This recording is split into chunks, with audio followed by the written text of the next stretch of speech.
Hi, everyone. Thanks so much for joining us today. We're very much looking forward to this very exciting panel. I'm Suraj Naidu, professor of economics here at Columbia University. I'm a board member of the Institute for Global Politics and co-director of Columbia's Center on Political Economy. That is both of which are co-sponsoring this event. And this event is really set up to hear about the economics and politics of the Fight for 15, which has been a decade-long campaign begun by the Services Employees International Union to raise wages. And so we're very lucky to have Mary Kay Henry, President Emerita of SEIU and visiting IGP Fellow, to lead off the discussion. And then we're going to hear from economist Aaron Dubé, professor of economics and one of the world's leading experts on minimum wages, on how the evidence kind of created in some ways by the movement for $15 wages has kind of pushed economists to think differently about, what room there is to raise wages.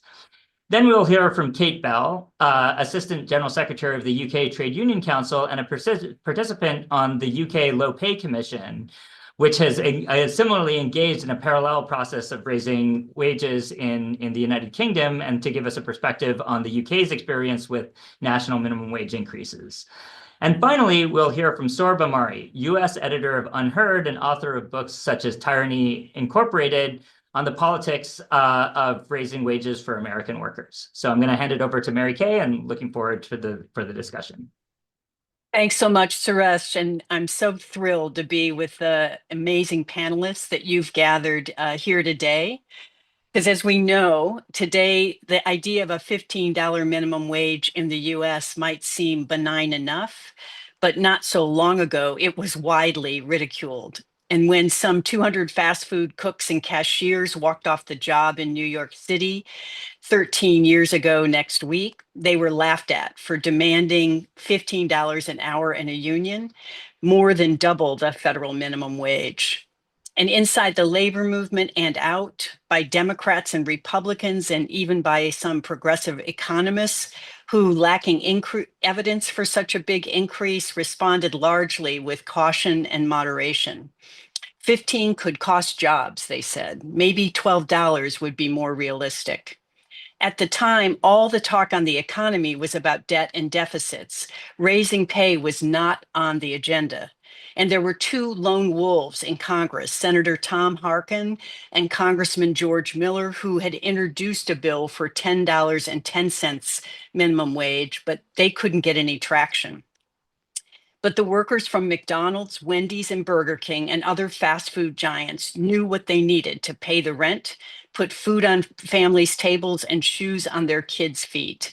They refused to moderate their demand, and they had the last laugh. With each strike, their bold demand caught on. It spread from coast to coast across the service economy to workers in home care, airports, retail, and higher ed. Politicians like New York Governor Andrew Cuomo and California Governor Jerry Brown, initially skeptics, raced to make their state the first to adopt the $15 an hour minimum wage. And today, nearly half of the country is on its way to $15 an hour. 15 states have passed $15 an hour minimums, and hundreds of companies, including giants like Amazon, Target, Disney, and Sam's Club, have adopted $15 an hour floors. Unionized workers across the service economy, from home care to nursing homes to school bus drivers, now go into collective bargaining with $15 as the floor. One of the big lessons of the movement is that change doesn't come from politicians. It comes when regular people take dramatic action and push politicians beyond where they would ever go on their own. By 2020, every Democratic candidate for president ran on $15. Support for 15 was a key piece of the Democratic Party's platform. And a Bloomberg headline screamed the Fight for 15 picket lines were must-stops on the campaign trail. The workers entirely changed the politics of the country, according to MSNBC's Chris Hayes. They turned 15 from laughable to viable, according to Steve Greenhouse in the New York Times, and transformed it from absurdly ambitious to mainstream, wrote Lydia DePillis in the Washington Post. The workers' bold demands and historic success also changed how economists view wage increases, escalating their thinking about what is possible and how to study it. And I'm thrilled that Suresh has pulled together such a talented panel of experts to examine the policy lessons learned from the fight for 15 in a union, as well as the experience with minimum wages around the world. I look forward to this discussion.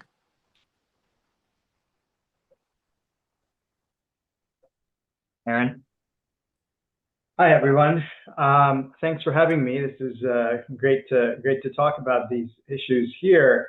As Mary Kay was saying, that fight for 15 really has catapulted us to a different level in thinking about what minimum wage policies do. And here it's really useful to sort of think about the interplay between policymaking and evidence. So there's broad agreement, right, that we want evidence-based policy, but where does the evidence come from?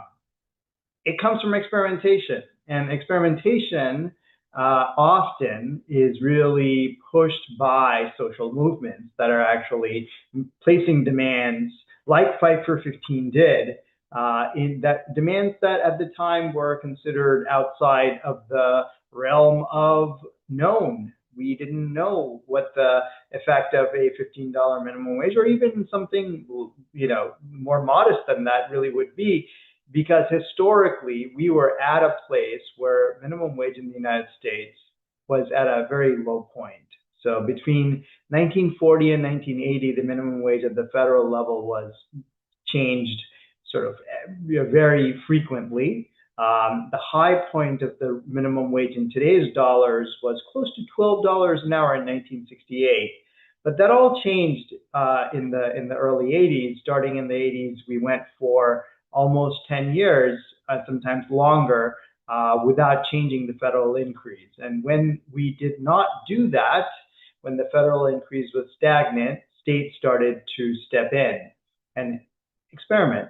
But most of that in the 90s and early 2000s were fairly modest. So as a result, if you look at the minimum wage, for example, as a share of the median wage, that's often a way economists think about the bite of the minimum wage. It was at a historic low. Even with the increase at the federal level between 2007 and 2009, it was lower than 50% of the median wage. And as a result, there was a lot of room for experimentation. But experimentation doesn't just happen, often happens when there are demands placed by social movements like Fight for 15. So we can look back and see, what did that do in terms of pushing policies? What kind of exploration of the policy space occurred because of that? And what have we learned from that? And in here, it's useful to recognize that really, at this point in the United States, we've had a very unusual experiment of sorts. We've gone for 16 years without raising the federal minimum wage. That is absurd, but it is true. We have never done that before. And what that means is the $7.25 federal minimum wage is, for economic purposes, it's not very different from zero. If I made that federal minimum wage zero today, it would hardly make a difference because it is not really binding anywhere in the country. At the same time, we have 11 states that exceed or are at $15 an hour minimum wage, and there are 30 states altogether that do have a state minimum wage. So we have a very remarkable natural experiment where we have gone over a generation with very different paths in two groups of states, where a little over half the country has minimum wage that matters. The other half essentially is living like in the early and mid 30s, when we didn't have a minimum wage in this country. And so the question is, what have we learned from this experiment? And as it turns out, we've learned quite a bit. Well, first of all, it makes a big difference in wages of low-wage workers, that is for sure. And in a host of papers that have been written on this, we have found that the employment effect of the minimum wage, often something that people worry a lot about, to this date, there doesn't seem to be a clear indication that it led to substantially bigger job losses when these higher minimums were really tried out. To be clear, the literature on the minimum wage today, like for much of the last 30 years, is not without controversy, and different studies do find different results. However, if you look at the body of the evidence, it turns out that overall, the effects of the minimum wage increases that happened after 5 for 15 has really led to largely increases in wages with relatively modest impacts on employment, which I think highlights the role of further experimentation. Now, of course, at some point, we do have to worry about the minimum wage potentially causing more harm than good, like if any policy. But I think this is exactly the kind of question that we want to keep in mind while we think about the experimentation and the benefits of the experimentation that we have seen over the last 10, 15 years. So I'll stop here and turn it over to Suresh. Thanks a lot for that. Kate?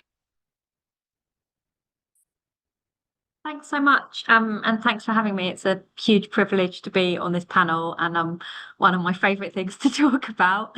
I'm currently sitting in an office in a law firm where I've just actually been talking about the Employment Rights Act, which is going through the UK Parliament right now.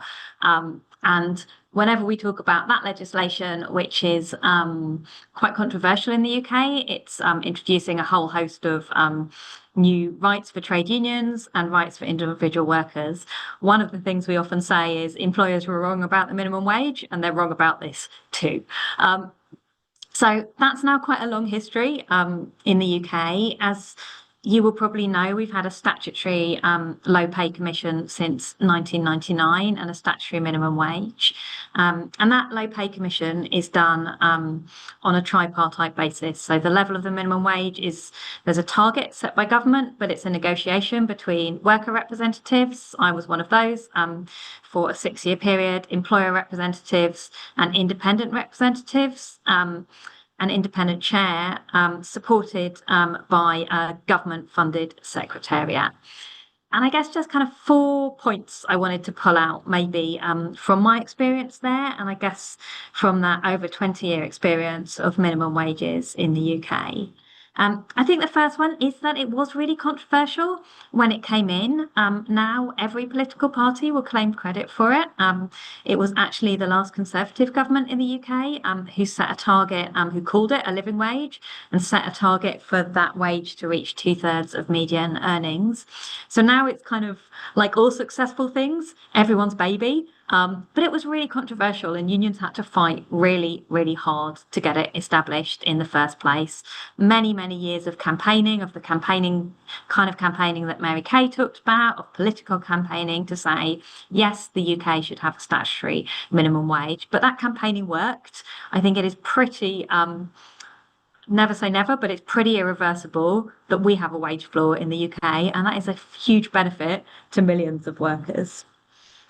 The second thing, the particular structure in the UK has done with that tripartite basis for negotiations is it has established that workers should have a voice about the decisions that affect them.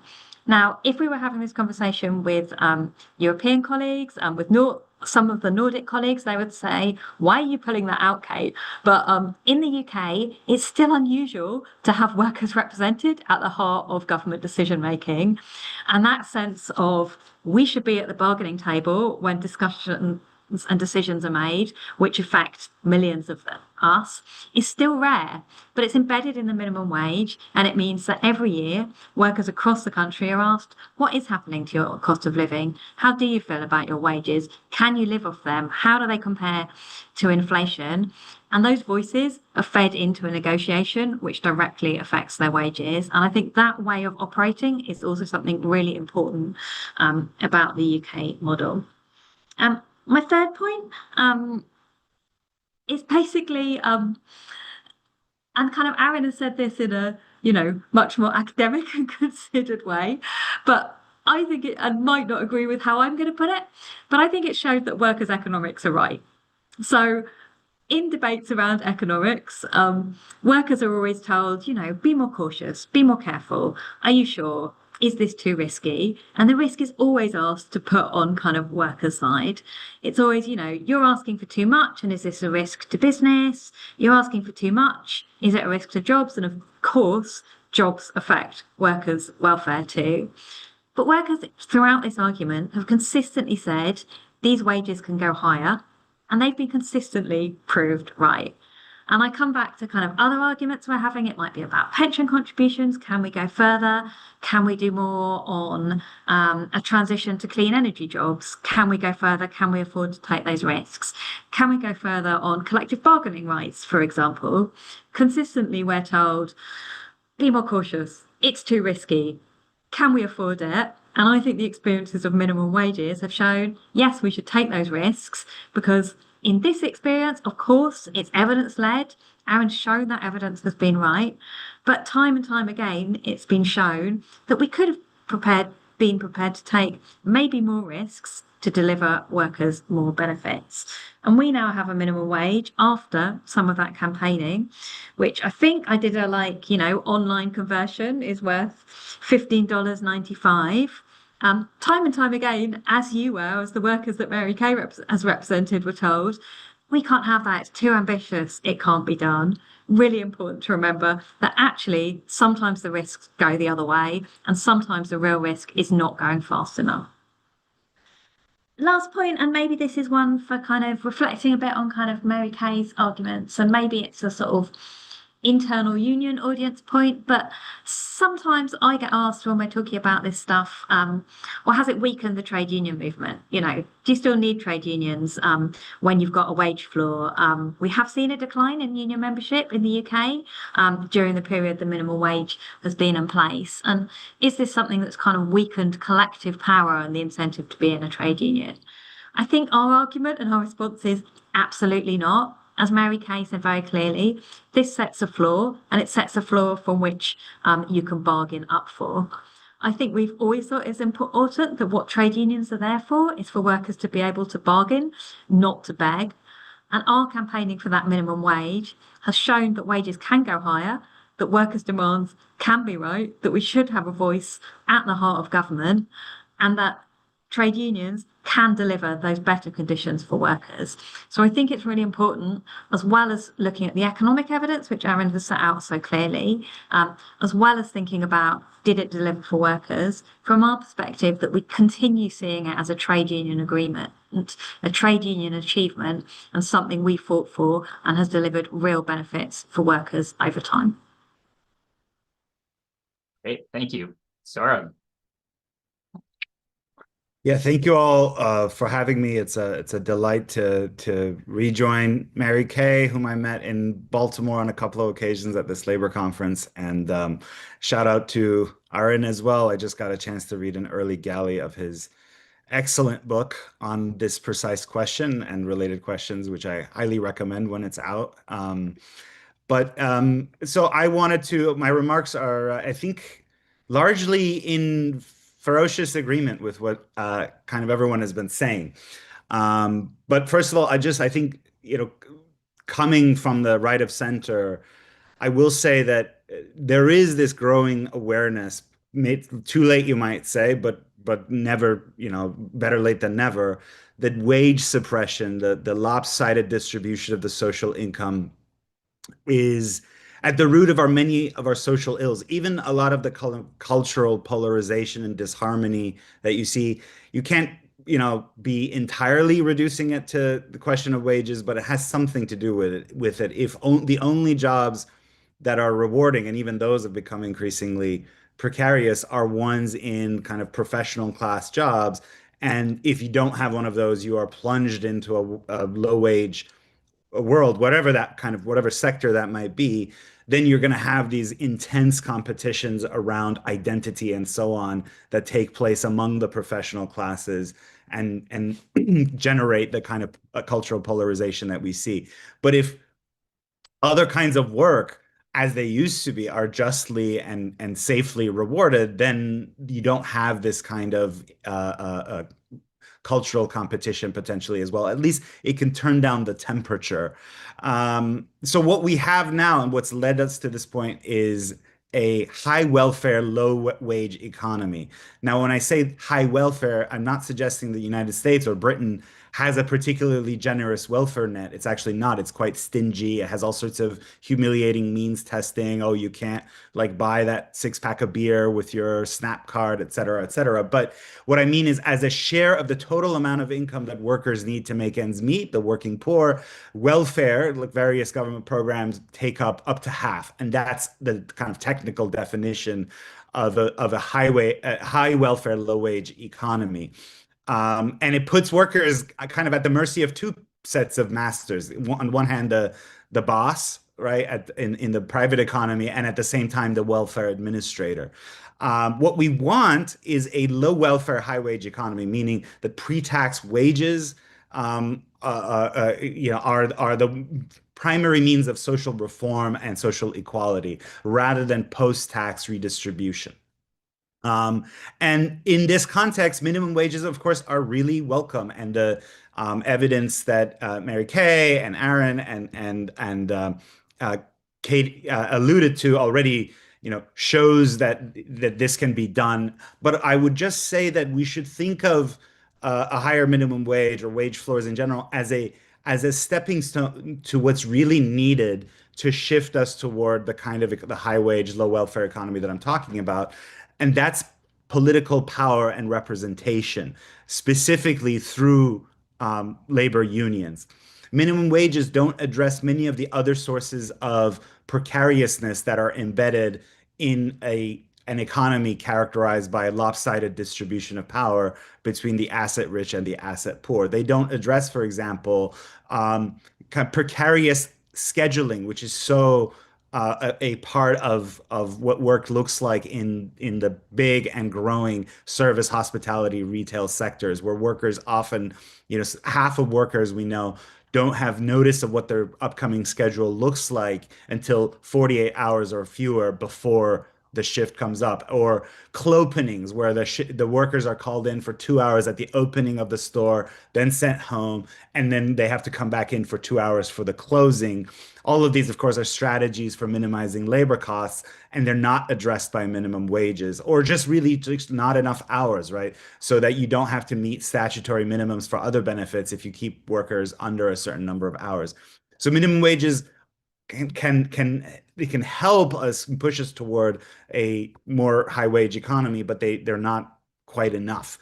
And here we can turn to John Kenneth Galbraith, kind of the great theorist of the New Deal order, who argued that the Fair Labor Standards Act, which instituted a minimum wage at the federal level, was a sort of complement, and many other New Deal programs as well, was a sort of complement to the main centerpiece of the New Deal, which was the Wagner Act, to try to get to promote collective bargaining in the American economy. If workers feel safer, the theory went, according to Galbraith, they will take the risks required to try to collectively organize. And so, again, I'm basically saying I welcome the fight for 15, but that hopefully it should lead us toward greater representation and the expansion of traditional organizing. However, there's problems with that. With union density at 6% in the private economy, the Wagner Act model has clearly run aground, and we just went through 4 years of the Biden administration that was about as pro-organized labor as we've seen since maybe the Johnson era, and yet that union density rate is pretty sticky at 6%.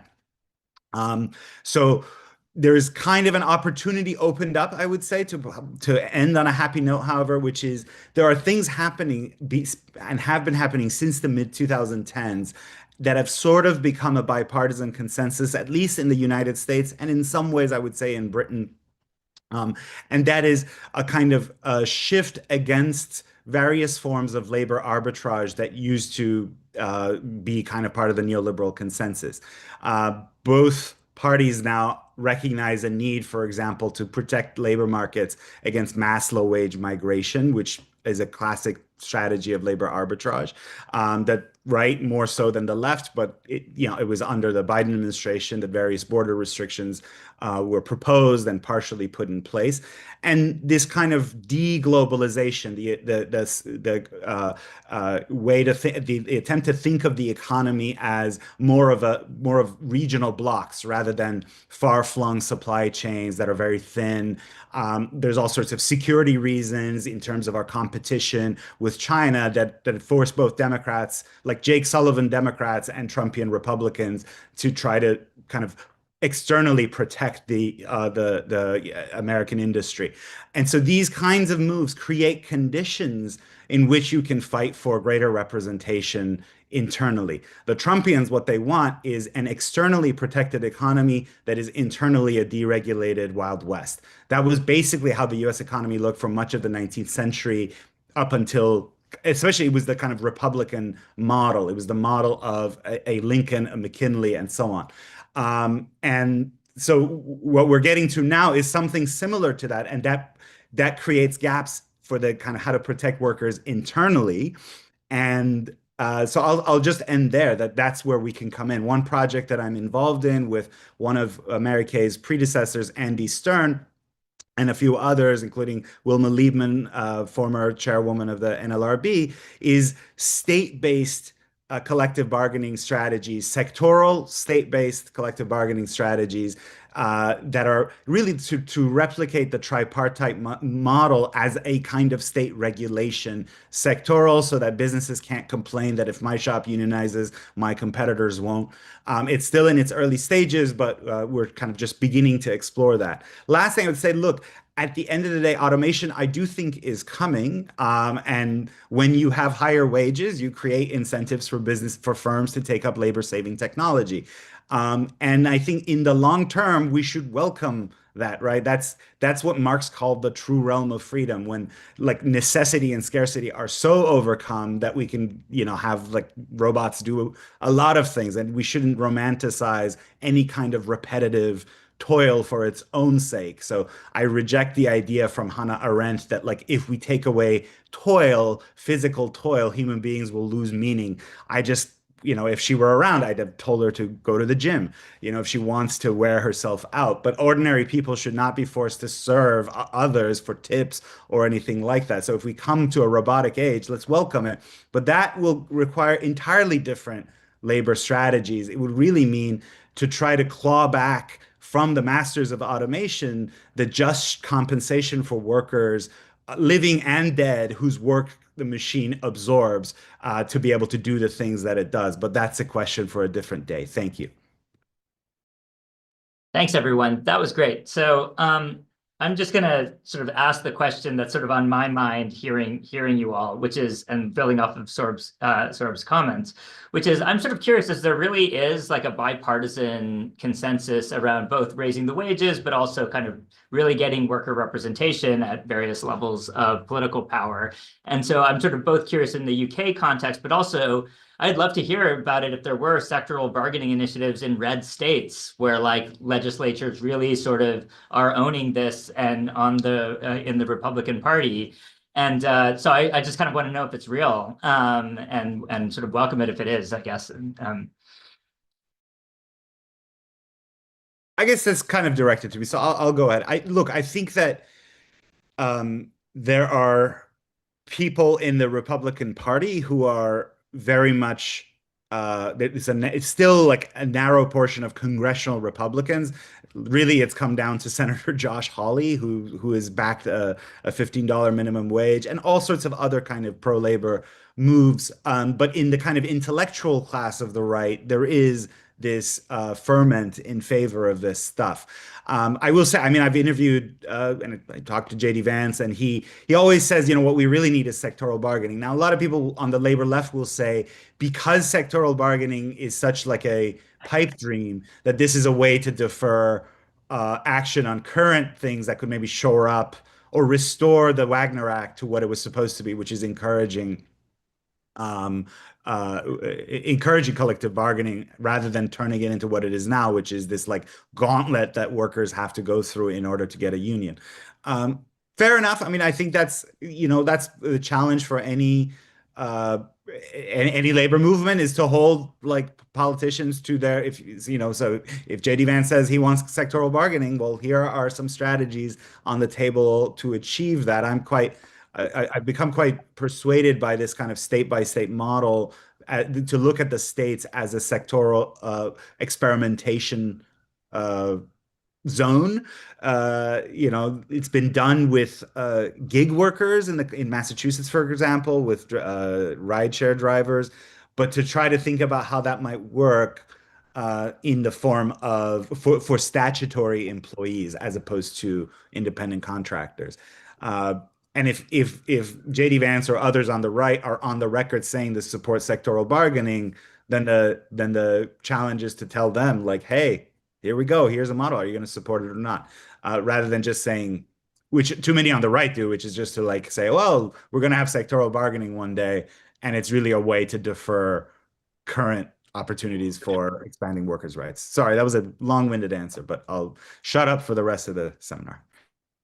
Maybe I could come in from the UK perspective. I'll just say I agree with JD Vance, and sectoral bargaining is not where I was expecting to come out of today. So that's something new for me. I mean, from the UK perspective, I would say statutory minimum wages we've got bipartisan support for. Initiatives to build workers' power, absolutely not. I mean, I mentioned we have this employment rights bill going through Parliament. It removes some restrictions on industrial action. It also creates a new sectoral bargaining body for social care workers. It introduces a sectoral arrangement for workers in the maritime industry, and our government has promised to explore other places where sectoral bargaining could work. Those measures to increased trade union power are being bitterly opposed both by business organisations and by the right in the UK. And I think there is a real kind of difference of vision between a minimum wage as a floor and, as Sohrab said, wider worker power requires worker voice, independent collective worker voice, i.e. collective bargaining, and a vision which is, a minimum wage is, a sort of almost kind of, we would say, kind of Victorian era. Let's make sure the lowest paid don't actually fall into destitution. Having said that, the political consensus we've got on minimum wages has been hugely useful to us. It's enabled us to push them further, and as I said, enabled us to raise pay for millions of workers.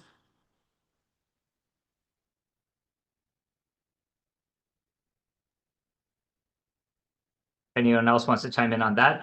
But I'm also happy to have more questions. Lauren, I saw you come off mute. Did you want to say something? Well, I was just gonna, I think that a lot of things about the sectoral bargaining, I think that were said, I tend to agree with. I think fundamentally, I think the Wagner Act approach of establishment level bargaining and organizing is a dead end. And I sort of talk about this in my book as well.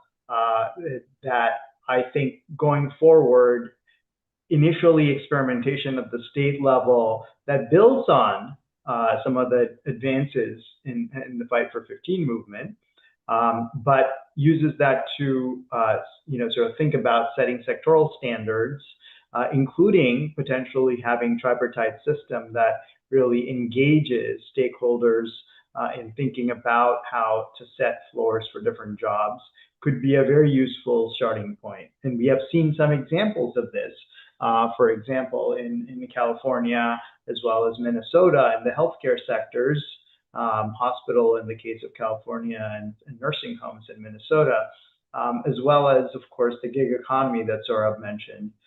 So I think that these are encouraging examples.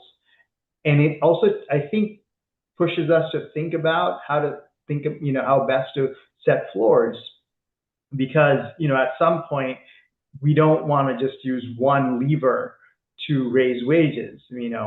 Obviously, in the longer run, if we want to devise some, ways of having greater union coverage in the United States, that would be very a good idea. But in the meantime, if we're trying to set standards more broadly, especially for those in middle income jobs, we need other levers. And I think these sort of sectoral standards and wage boards offer certainly a path. I would love to see, for example, the same type of experimentation and excitement around building and trying these out as we did around with the Fight for 15. That'll be interesting to see if that materializes. Yeah, and I just wanted to add, Suresh, that I agree with moving on both fronts simultaneously, that we have to use a emerging bipartisan consensus on raising the federal minimum wage, for God's sake, after Aaron gave us the history. It's just an outrage that people are forced to either survive on a $3 tip minimum wage or the $7.25 federal minimum wage. And we have to push the consensus up. I was alarmed to hear that Aaron said that moderation and caution is seeping back into the politic. So I'd love to hear people's thinking about what are the implications of economists proposing a minimum wage that's less than what's needed for workers to support their family anywhere in the country. As the experimentation, we're all about, like, I'm so excited the fast food workers in California are at a tripartite table to set an example of not only raising the minimum wage, but dealing with precarious scheduling and health and safety and all the other issues, together with that industry that has 500,000 fast food workers in that state. So I agree, but I'd love to hear about how we can press on both fronts simultaneously. I'm just going to chime in here because there's a number of things that Mary Kay, you raised that I feel like I should probably fess up to, having to do with caution. So, fun fact, or not fun fact, in 2014 I wrote a piece, looking at the evidence that we had at that point and saying that if in the United States setting the federal minimum wage at 50% of the median wage was a easy, responsible thing to do. It didn't mean that you shouldn't go higher, but given the evidence base, we can certainly say that. That, just to be clear, is about a little over $12 today. So that would just seem very low because I think we today know quite a bit more than we did back then, thanks to experimenting and expanding the evidence base that we just didn't have. So I think certain degree of caution, it's unavoidable, but you've got to sort of play that off against sort of experimentation. So there's a funny word in machine learning that's called that goes by the multi-armed bandit problem, and that's just a way of saying you've got to both explore, right, experiment, and then you want to exploit the knowledge that you've actually gathered. And there's that interplay. And so in some ways, as a society, we want to do both. Of course, the society is not just one person, so it's really critical. I think this is what critical for social movements, understand that they play a very important role sometimes, pushing us to do things that are maybe not the most comfortable. But then if we find out that maybe there's a good reason for not being comfortable, then we need to row back. But if we find that in fact we've, like as Kate was saying, well, actually turns out it was never tried, but it should have been, then even better. But economists generally will tend to be somewhat more cautious because we're like, well, this is what I can tell you, and based on the evidence. But you have as voters, as citizens, we have to keep in mind that is speaking to a body of knowledge that exists and is limited by choices we have made as a society. And so this is the difference between, I think, the decision-making of a citizenry versus, the knowledge creation and, as an economist or other researchers. And there's going to be that potential at this juncture. So stop here. So that's a good segue into like the other question I'll ask, and then we'll have questions from the audience and stuff, which is something that I think all of the speakers sort of talked about, which was kind of, the idea of like that the labor movement and unions are still like an integral part of raising wages, and or not, in the sense in the US and I think also in the UK, the establishment by establishment model of labor organizing that kind of was the kind of institutional bedrock that just is like does not seem to be working. But then it seems like with the floors and even the sectoral bargaining, the kind of social organization and social cohesion that like a labor union kind of built and helped express like workers as collective actors doesn't have a funding model and doesn't have a place that it can like live inside the institutions. It's just fine, we'll raise wages, but we won't actually create organizations and bodies where regular people without college degrees have like a meeting place that they can kind of like talk and decide their economic future. And so I'm sort of curious if, Kate, am I correct, or do you sort of see the Trade Unions Council in the UK is actually delivering that via the Living Low Pay Commission? I don't think we do it through the Low Pay Commission, but again, I think kind of Mary Kay said it's not either or, right?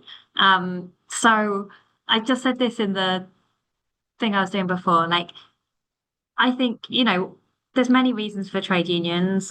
We know all the evidence. They promote greater equality. They promote greater productivity. They promote better rights at work. They promote more learning at work. But one of them is because kind of democracy shouldn't stop at the workplace, basically. And we know it's absolutely vital for people, college educated or not college educated. I mean, if we think automation is kind of real, and I'm a little bit skeptical, it's coming for all of us, right? It's not really a case about kind of blue collar workers need unions and white collar workers don't anymore. But once you start thinking about effective ways for people to exercise their voice and their democratic rights in the workplace, you always come up with, well, that voice needs to be independent, can't be set by the employer, and it needs to be collective, because that's the only way that voice has any power. And once you've got independent and collective voice, you've basically got a trade union. And I actually think of course, one of our roles is raising wages. That's the reason most of us go to work, right, is to get paid. And it's really important to think about that being at all levels of an organisation. One of the issues that's come up quite often in the kind of debates about the UK is around wage compression, in that we've raised the floor, but we haven't necessarily raised wages above that. And that is trade unions' job. It's to look at the whole pay scale as well as that pay distribution. But there's so many other reasons we need trade unions other than wages, tackling harassment in the workplace, raising our voices, dealing with new technology, what that's going to mean, whether it's, if it's going to lead to job loss, does that mean we negotiate for longer working hours? That's what trade unions have always done, whether it's kind of protecting our rights at work. And if we think, right back to our history, kind of in the Industrial Revolution, of course it was about pay, but it was about, fewer children working in workplaces. It was about a shorter working day. And pay is at our core, but we should never be limiting ourselves to that. And so I think they're complementary fights. I guess that was a long-winded way of saying.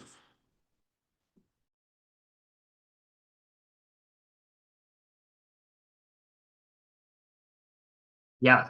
Okay. So I guess it was like part of this was a little bit of a, maybe Mary Kate, this is also quite like, I think part of the theory behind Fight for 15 and a union was that taking wages kind of out of competition would mean that one of the big bottlenecks to raising union density in the United States is the employer opposition, and that you would defang that by imposing like a fairly high floor. But I don't think we've seen, or very much, it's not, the decline in union density has not been arrested at all by like the increase in the minimum wage.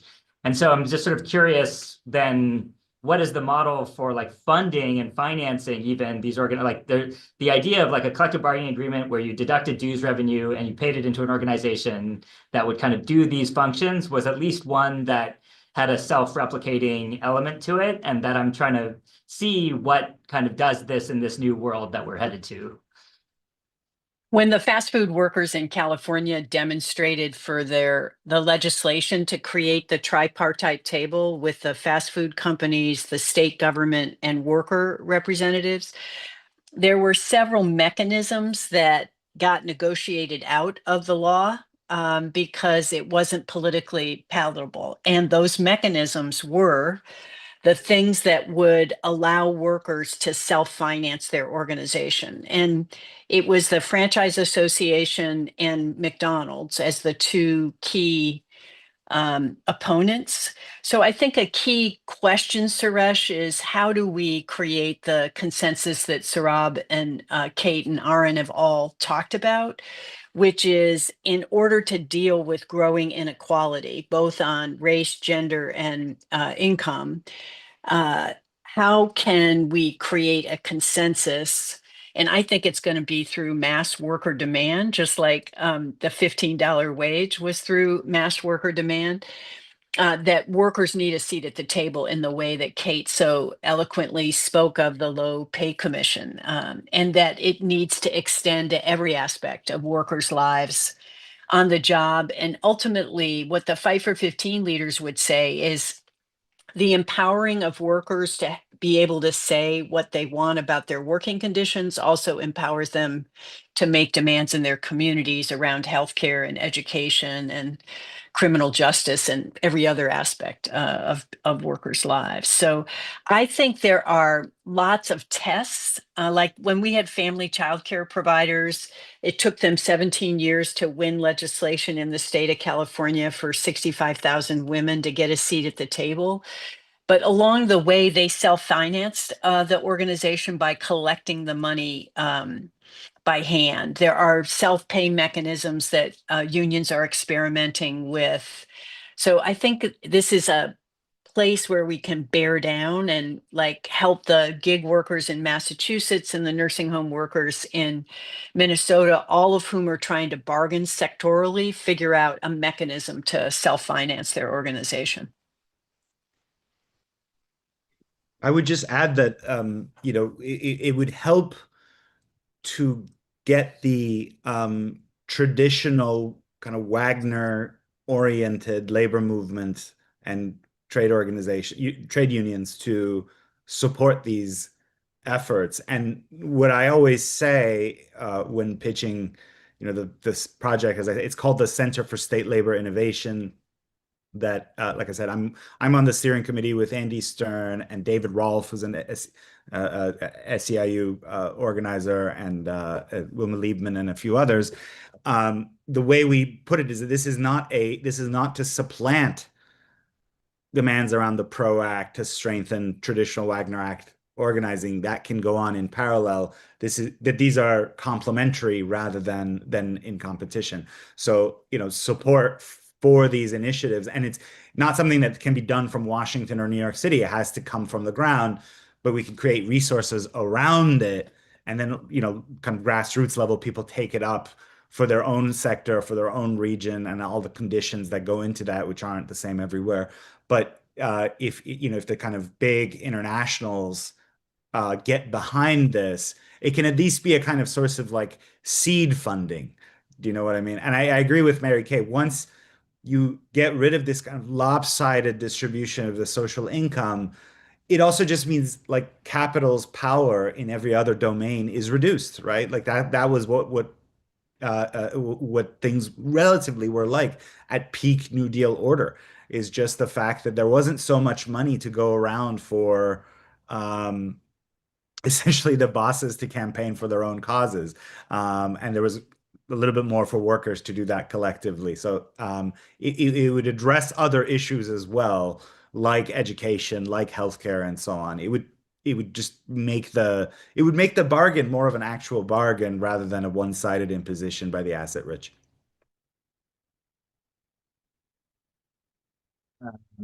Great.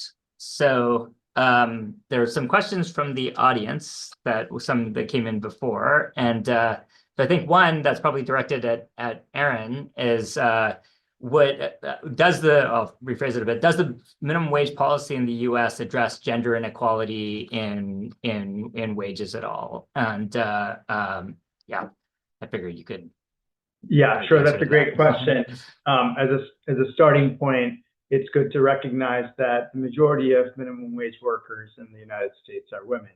And that reflects, generally speaking, women tend to be more concentrated in lower paid occupations. And as a result, when the minimum wage rises, that tends to lower the gap in wages between men and women. That's an important thing to keep in mind. Just while we're on the topic of who are minimum wage workers, it's also useful to recognize that, different from maybe 40, 50 years ago, most minimum wage workers are not teens. They're not even, they're actually oftentimes in their 20s and 30s, sometimes older, who are trying to support a family.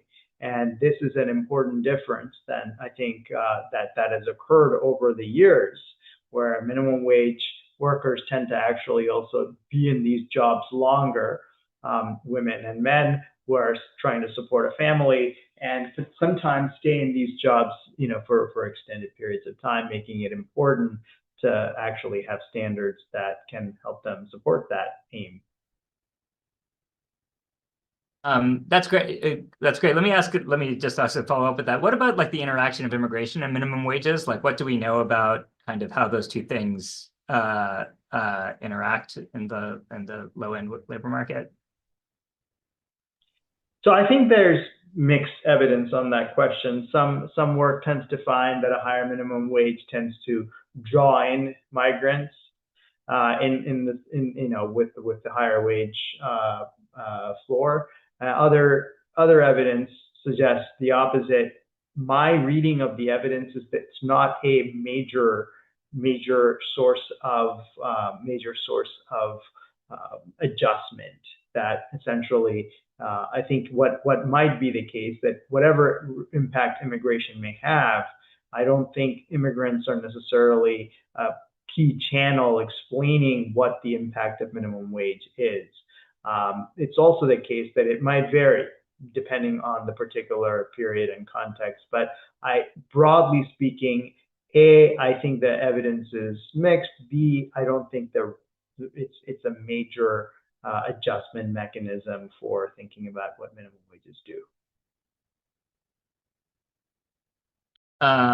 Another question from the audience is, how can the federal government create more accountability for states or put some guardrails around the regional price parity index? I guess that's like, how can the federal government maybe incentivize states to sort of keep minimum wages tracking local prices? So, yeah. over a dozen states have some form of indexation. And those indexation vary depending on the state. Some of them are based on price indices, like could be CPI. Other ones are tied to maybe other measures of wages. So there are a variety of those mechanisms in place. An increasing number of states have those. It is really an interesting thought experiment, is what if we had done that in 2007? Had we done that when we passed the last federal minimum wage, we'd be living in a fairly different world. It wouldn't be a really high minimum wage, but it would certainly not be a case where we essentially had 20 states that, economically speaking, don't have any minimum wage. Exactly how you index, in my mind, is less important than you index at all to something that is going to increase every year by some reasonable amount. That could have made a big difference. And it's an interesting thing to think about how the world may have looked somewhat different had we done that.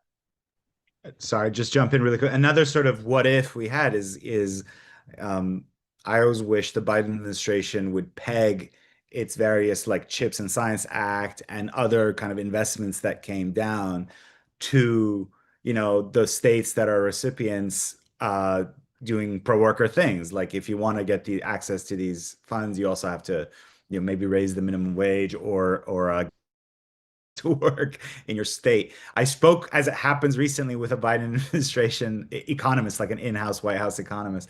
And she was like, yeah, like, do you think about the constitutional issues? And I was just like, this day and age, you can just, it seems like you can just, if, what's the Herzl saying? If you will it, it is no dream. You can do that constitutionally anyway. So I would have just pushed for stuff like that as a condition of receiving this or that investment.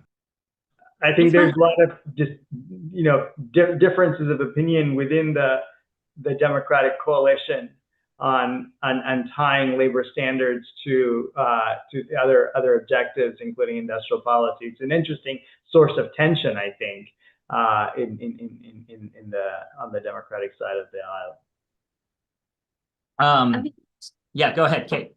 I was just going to say, like, we have been trying really hard to get our government to basically make its funding conditions make its funding of projects, through whether it's through procurement or other mechanisms, conditional on union recognition. Our legal framework stops us doing that, but we are still thinking hard about like how government can use what we might call its convening power to suggest strongly to employers that they might like to start talking to trade unions. And I think that's also an interesting route for some of this, basically, and a kind of even just kind of shifting the consensus to, we think it's normal to recognize a trade union, we think that should be normal practice, does make a difference. That's great, and a good segue. I think this might be our sort of last question, which is it comes to municipal politics. So the New York City mayor-elect has sort of come down on $30 by 2030 as a goal. And so, part of the other things around it is even how does the mayor of a city use what convening power they have to sort of raise to raise private sector density? Is it even possible in a city? And so I'd be curious for the panel to think about what like municipal level policy can do, even outside of the state level. Like, what is there any room for raising wages on this in New York City by this with mandates? I mean, cities do that. Cities, yeah. Starting especially, with Seattle. Prior to that, there were a handful of cities like San Francisco and Washington, D.C., which is a little different anyway. But starting with Seattle, that was part of the fight for 15. And quickly, cities, mostly in blue states, passed and established citywide minimums. Oftentimes, though, like, for example, in California, the state minimums followed. Same with Washington. Eventually, today, in some ways, cities matter less. They were sort of the vanguard of the policy. And then I think as states kicked in, then the effect of the city minimums today is probably lower than at their height. At the same time, in red states, you largely have preemption rules that passed, preventing cities from taking action. I think there's a good question of like how much variation should you have by cities. One example is Oregon, which sort of struck a compromise position of having 3 tiers of minimum wages depending on Portland area versus smaller cities versus completely rural areas. I think that's an interesting model, but I think there are different things one can do. I think in general, cities, especially major, large, high-wage cities, are places where cost of living is quite different than other parts. And so the idea that cities may have higher minimums makes some, natural sense.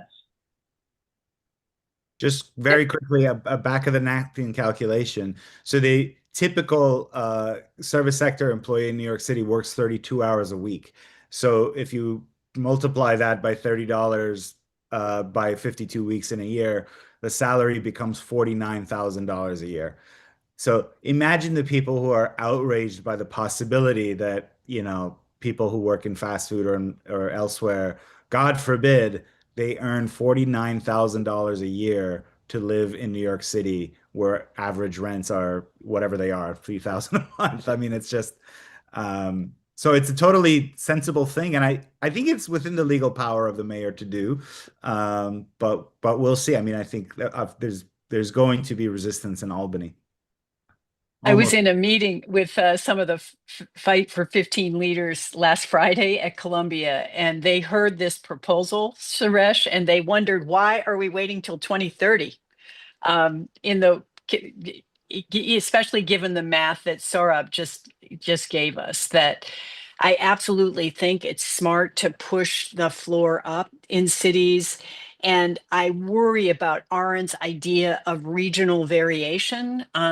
Let's make a floor in the United States of America, and then let people push wages up through collective action and bargaining.